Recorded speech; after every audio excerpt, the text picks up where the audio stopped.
This is Car Chronicles Extra.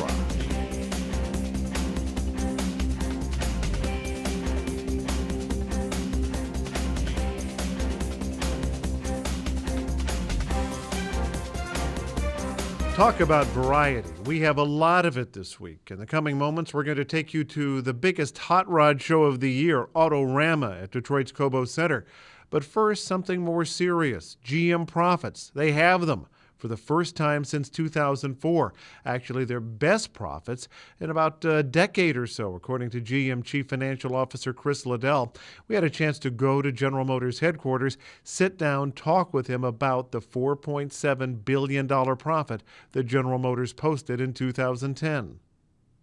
First and foremost, we're just producing better vehicles. We're producing vehicles people want to buy, and that's evidenced in the marketplace. But as well, clearly, we've cut our cost structure.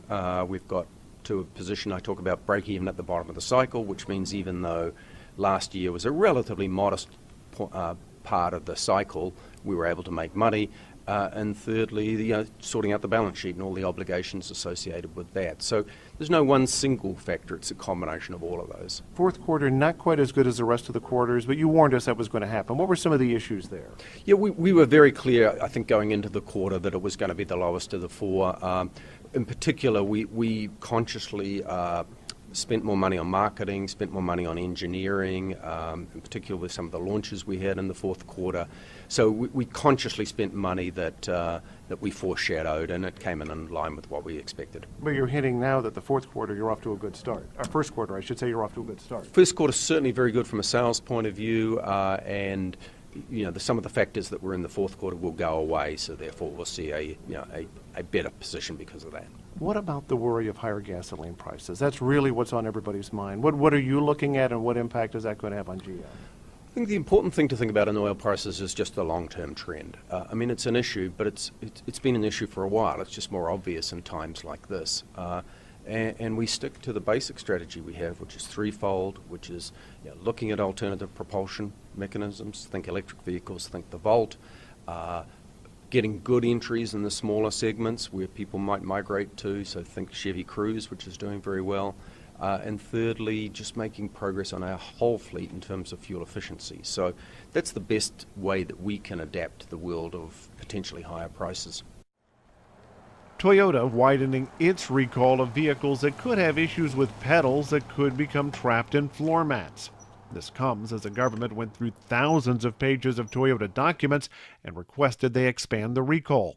Toyota says it will comply. It also says it knows of no accidents or injuries involving the latest 2 million vehicles being recalled.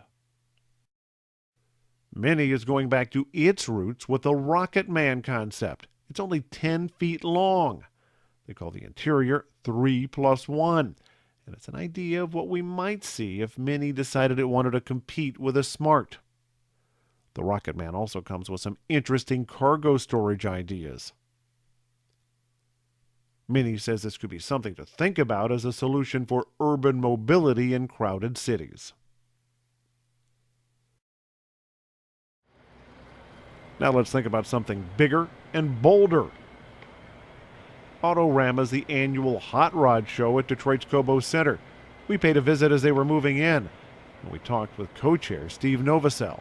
And the people down here are true car enthusiasts. They're very people that they'll skip lunch for a week to buy that part for their car. Now everybody loves these cars. They're the ones that are used in TV shows and movies.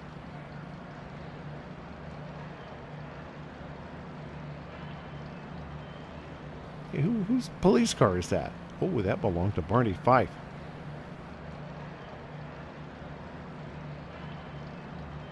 This place, however, is full of vehicles that a lot of people have lovingly restored.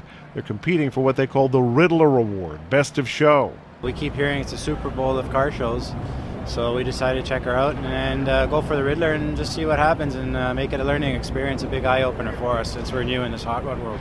The economy may be down, but classic car customizers are still getting a lot of business. Ford is hoping a global ad campaign will help in its launch of the new Focus. These 10-second ads are pretty much the same all over the world. To save fuel, it makes itself more aerodynamic. by automatically closing its grill vents. Um Benzin zu sparen, schaltet im Leerlauf den Motor ab. Ford says the new Focus has features you traditionally haven't found in a small car, and now they want the world to know about them. Okay, we've walked through the fields of classic vehicles. Now let's take a test drive in one of the most important vehicles of the year. Actually, the North American truck of the year, the Ford Explorer. We had a chance to spend a week in one.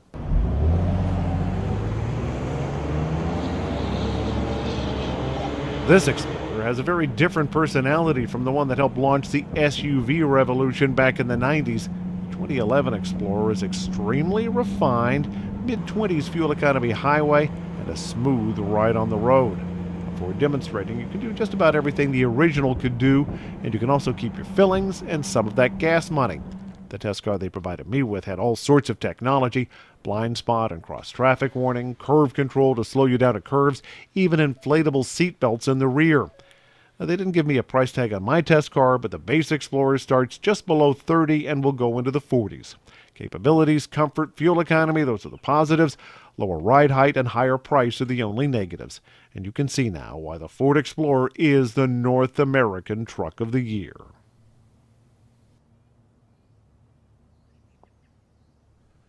That's our program this week. Thank you so much for joining us. Next week, we're going to talk Fiat, and we're also going to test drive the Hyundai Equus.